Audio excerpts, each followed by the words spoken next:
Hello, I'm Myesha. I am the owner of Vegan Munchies.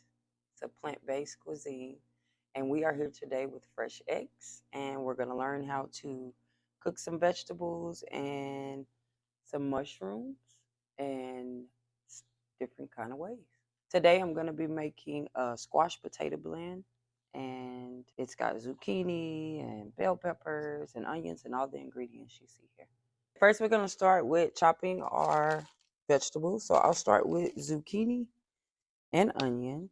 And then we'll go ahead and get the potatoes on. You can saute them or you can grill them. You can do them in any kind of way, but I'm actually cheating today. So I boil them first, but I don't get them soft enough to where they'll mash like mashed potatoes, but just a little firmness so that the squash and bell peppers and everything can cook together.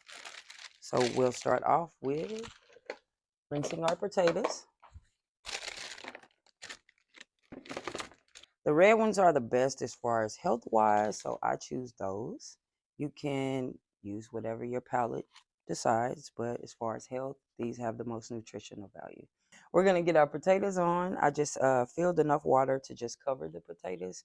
I usually use spring water, but it was unavailable at the moment, so we did use faucet water. That's okay if that's all you got. Spring water is going to be your best option, though. That way, your whole meal is full of nutritional value and benefits. Then you're going to do a little sea salt. And we're going to let those cook about roughly about 15 minutes. These are the smaller ones, so they cook faster. Sometimes it takes 10 minutes, just depending on where your heat is. But we're going to let it cook slow, so I'll have time to chop. Got a nice size zucchini here. All right. And most of our vegetables are provided by Fresh RX. So we'll start by chopping up some zucchini. You can chop the size that you prefer. I go smaller because I have younger children and some people are just not too fond of certain vegetables. So the best way to get them to eat them, I learned, is to make them small. But if you like them big in chunks like this, that's okay. It's not going to change the taste or anything. So we'll start by chopping up some zucchini.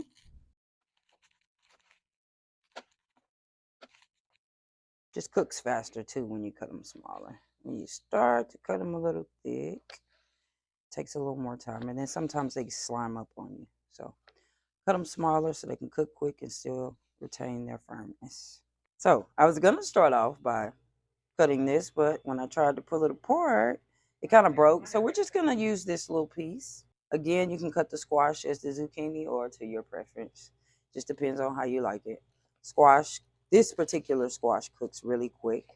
The butternut squash, on the other hand, takes a little more time. It's a little firmer like potatoes, so everything will go in the pot at different times and not at the same time, just because it cooks a lot different. So we'll go small with those. And then it's best to just go ahead and separate your veggies. Because like I said, you'll have to put them in at different times. Of course, we wouldn't put like your vegetables in with the potatoes, but we're cheating today. Remember that. So they'll be done and we'll be able to put it all together. But if you're going to saute it all, cook your potatoes and squash first. Then add in your onions, then your bell peppers, your squash, the yellow squash and zucchini and that type of stuff. They tend to cook a lot quicker. So we'll just set those to the side. And then we got our onion. And then there's no particular amount that you have to cut. So I can't really tell you like a cup or a half a cup or anything like that. It's kind of to your preference. I'm an onion girl. I love the way onions taste and they flavor the food. So I tend to overdo it on the onions, which is okay. Still not going to take away from the taste. So I'll just cut about 2 halves. Size actually doesn't matter on this either, but I like mine a little big. I don't like the onions small.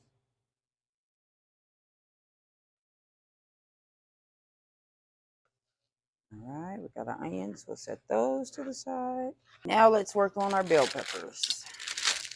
Each bell pepper provides something nutritional in different ways, so I like to use all colors.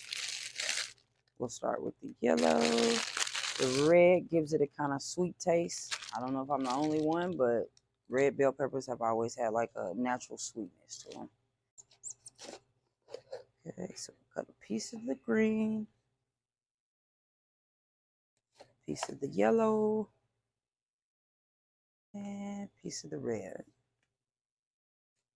All right. Clean those seeds out, but don't throw them away. Try to store them. Regrow you some bell peppers. We can utilize every piece of this vegetable. I like mine a little thicker and firmer. You can go smaller.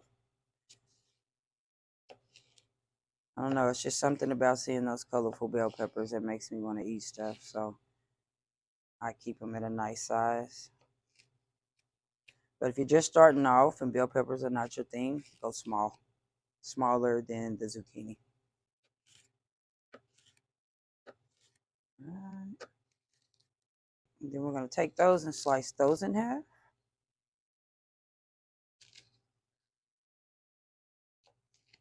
All right, that is all the vegetables we need for this dish besides the big boy, the squash.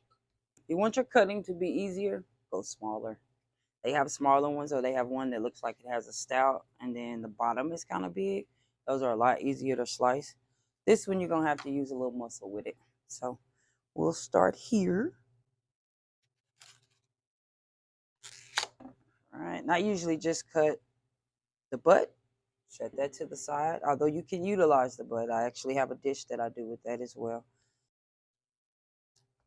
This thing is tough. If you're just doing a single dish for yourself, you'll just need one round to cut up. If you are cooking for multiple people, you'll need a few of these. So these I cut about the same size as the onions, or in chunks. They just tend to taste better. Don't go too thin, because it does make them cook quicker, but they will burn quick too if you forget. If you're like me with a lot of kids or a lot of things going on at home, sometimes it happens. So the thicker the better. Gives you a little more wiggle room just in case you forget you got food on. It happens.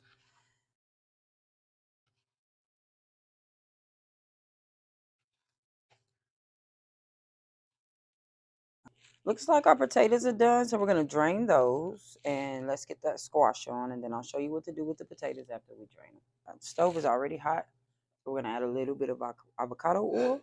You can't really overdo it. You got to put a lot of vegetables in it, so I usually fill the skillet. Cover the skillet, not fill it, because you don't want too much. We'll let that heat for a bit. And then we're first going to add our squash in.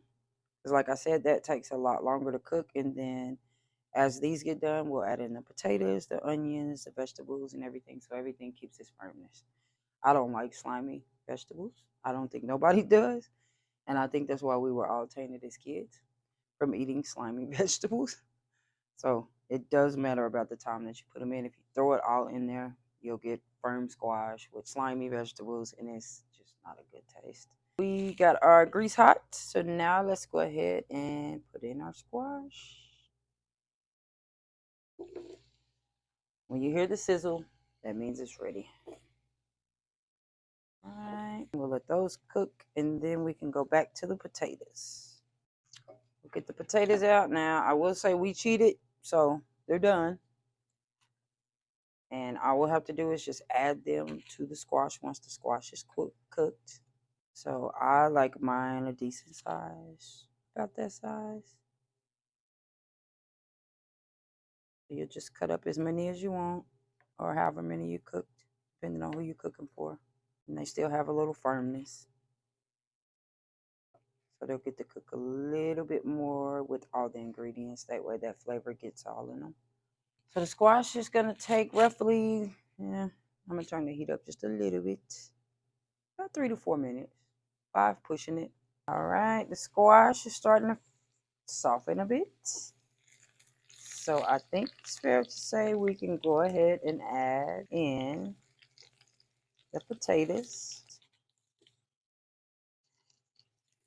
And then we're going to do the onions for flavor.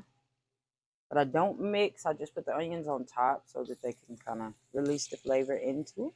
And since we're going on top and we're going to cover it so that they can smother, we can go ahead and add in our zucchini and squash, because butternut squash is really soft, so it's gonna cook fairly quick.